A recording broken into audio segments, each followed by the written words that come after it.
Hello everyone, welcome to my channel ready to learn.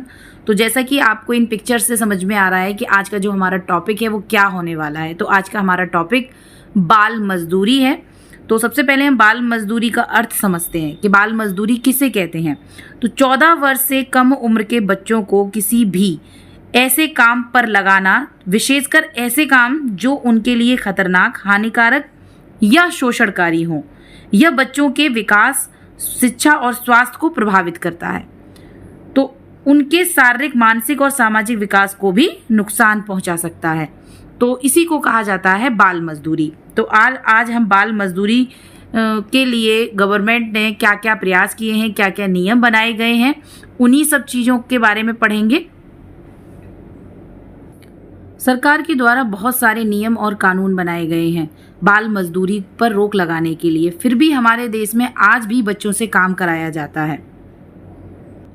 बाल मजदूरी के कारण है, जो अब बहुत सारे कारण हो सकते हैं बाल मजदूरी के पीछे, जैसे कि गरीबी है, शिक्षा की कमी है और सामाजिक दबाव। इन सब चीज़ों की वजह से बच्चों से काम कराया जा सकता है। और जो बाल मजदूरी के जो परिणाम होते हैं वो ऐसे परिणाम होते हैं जिससे बच्चों का शारीरिक और मानसिक विकास रुक जाता है, बच्चों को स्वास्थ्य संबंधी समस्याएं पैदा हो जाती हैं, शिक्षा का नुकसान होता है और सामाजिक विकास का भी नुकसान होता है। तो बहुत सारी समस्याएं हैं जो बाल मजदूरी की वजह से पैदा होती हैं। तो इसके लिए जो भी नियम कानून जो भी लाए गए हैं उन सब चीज़ों के बारे में हम एक एक करके पढ़ेंगे। बाल अधिकार। तो सबसे पहले हम देखेंगे बाल अधिकार।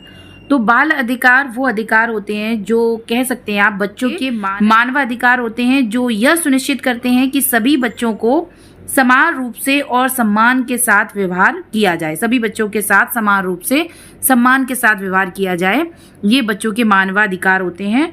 और ये अधिकार सभी बच्चों के लिए होते हैं। उनकी उम्र, जाति, धर्म या लिंग से इसका कोई भी संबंध नहीं होता। और यहाँ तक कि हम बाल अधिकारों के प्रति जागरूक हैं, फिर भी सोचें कि ऐसा क्यों हो रहा है, फिर भी हमारे देश में बाल मजदूरी देखने को मिलती है। जैसे कि आप देख सकते हैं कुछ उदाहरण, आज भी सभी बच्चों को प्रारंभिक शिक्षा सुलभ नहीं है। तो बिल्कुल सही बात है, सभी बच्चे समान रूप से जो प्रारंभिक शिक्षा है उसे नहीं ले पा रहे हैं, कुछ ना कुछ कठिनाई आ रही है। और इसके पीछे जो कारण है वो कारण है बाल श्रम, बाल मजदूरी।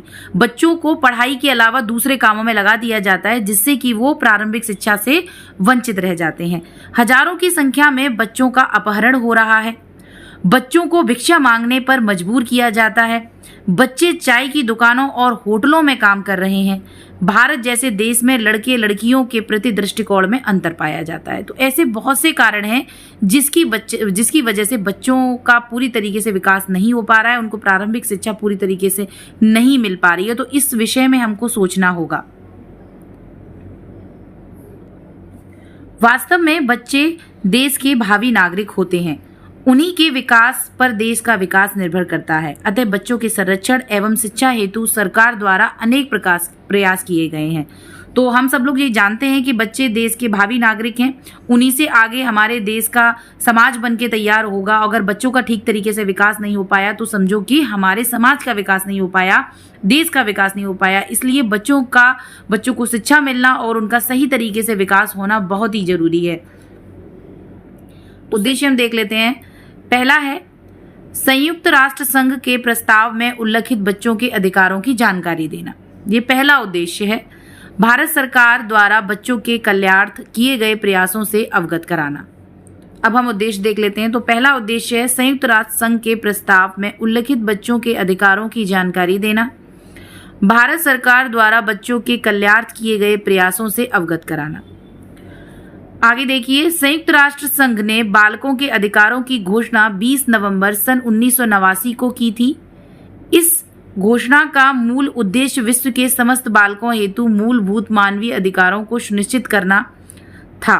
तो संयुक्त राष्ट्र संघ द्वारा घोषित बालकों के अधिकार संबंधी बिंदु निम्नलिखित हैं। जो संयुक्त राष्ट्र संघ ने बालकों के जो अधिकार बताए थे वो इस प्रकार हैं, हम देख सकते हैं। पहला है बच्चों को जन्म के तुरंत बाद पंजीकरण और राष्ट्रीयता प्राप्त करने का अधिकार।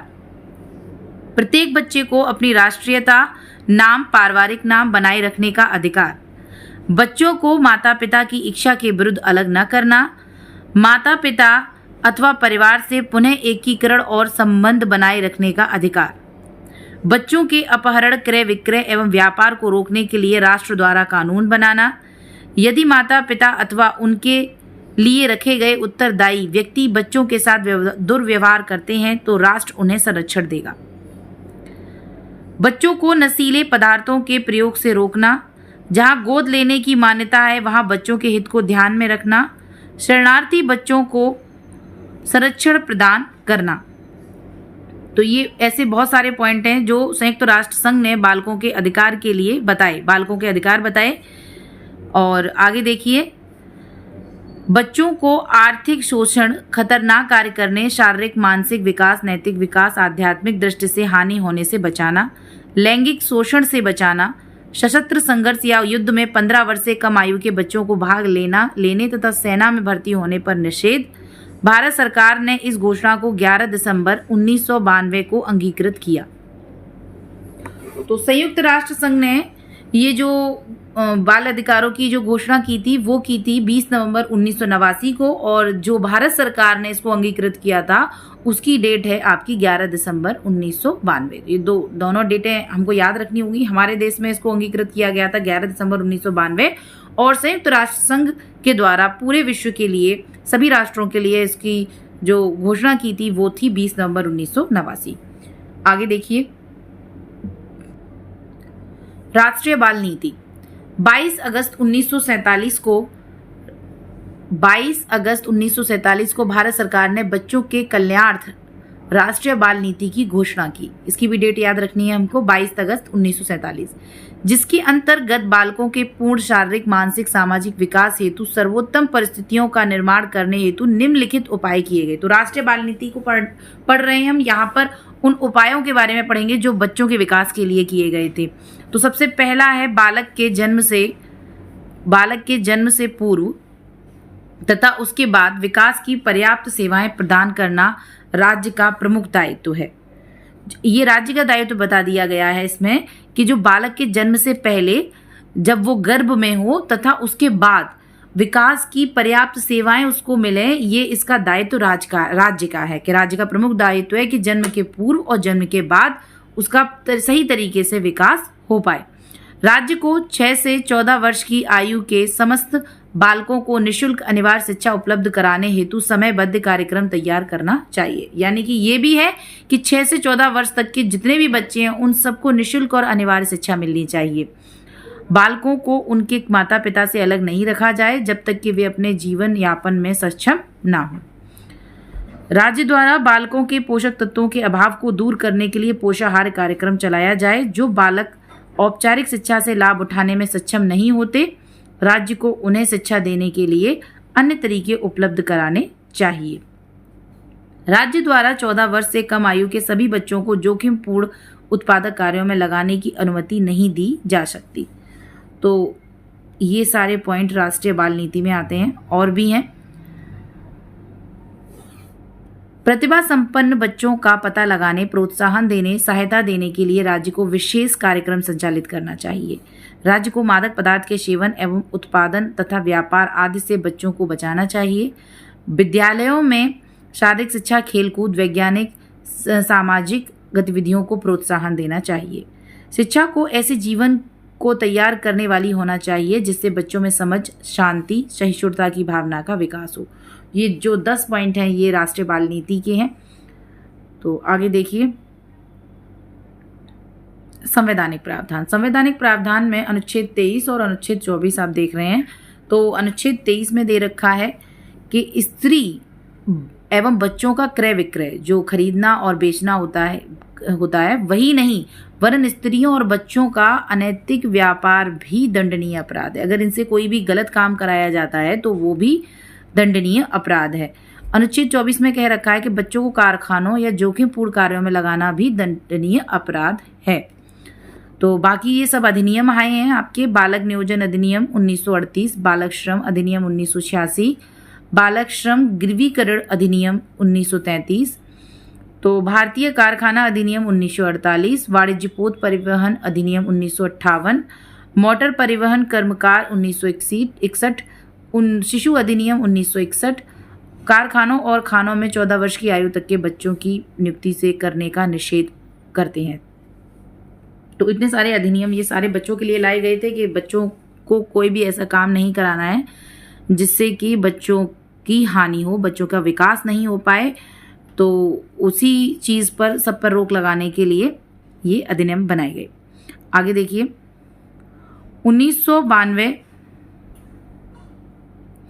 34 अधिनियम 34 द्वारा विकलांग बच्चों को प्रशिक्षण देने वाले व्यक्तियों के द्वारा बनाए गए पाठ्यक्रम और तकनीकों को मानकीकृत रूप प्रदान किया गया। अब आता है बहुत इंपॉर्टेंट पॉइंट हमारे सामने, 86वां संविधान संशोधन, जिसको हमने अभी पहले भी क्लास में पढ़ा है। इस 86वें संविधान संशोधन 2002 में जो 86वां संविधान संशोधन हुआ था, उसके खंड 3 में अनुच्छेद 21 के अंतर्गत एक नया अनुच्छेद 21 का जोड़ा, जिसमें 6 से 14 वर्ष की आयु के बच्चों को निःशुल्क और अनिवार्य शिक्षा प्रदान करना मौलिक अधिकार बना दिया है। 4 अगस्त 2009 को अधिनियम के रूप में पारित हो गया, इसलिए इसे शिक्षा का अधिकार अधिनियम 2009 भी कहा जाता है। तो अभी तक हमने क्या क्या पढ़ा? हमने पढ़ा सबसे पहले हमने जो देखा वो था हमारा उद्देश्य हमने देख लिए कि यही उद्देश्य है कि हमको बाल अधिकारों की जानकारी हो, सभी को हो बाल अधिकारों की जानकारी। जो भी संयुक्त राष्ट्र ने बनाए, दूसरे जो भारत सरकार ने बच्चों के लिए नियम कानून बनाए हैं, वो सबको उसकी जानकारी होनी चाहिए। दूसरी चीज़ ये हमने पढ़ा इसमें कि संयुक्त राष्ट्र संघ ने बाल अधिकारों की घोषणा कब की थी। तो संयुक्त राष्ट्र संघ ने बाल अधिकारों की घोषणा की थी 20 नवंबर 1989 को। ये डेट हमको याद रखनी है, 20 नवंबर 1989। और जो भी बाल अधिकार बताए गए थे तो वो सारे हमने एक एक करके देख लिए हैं। उसके बाद हमने पढ़ा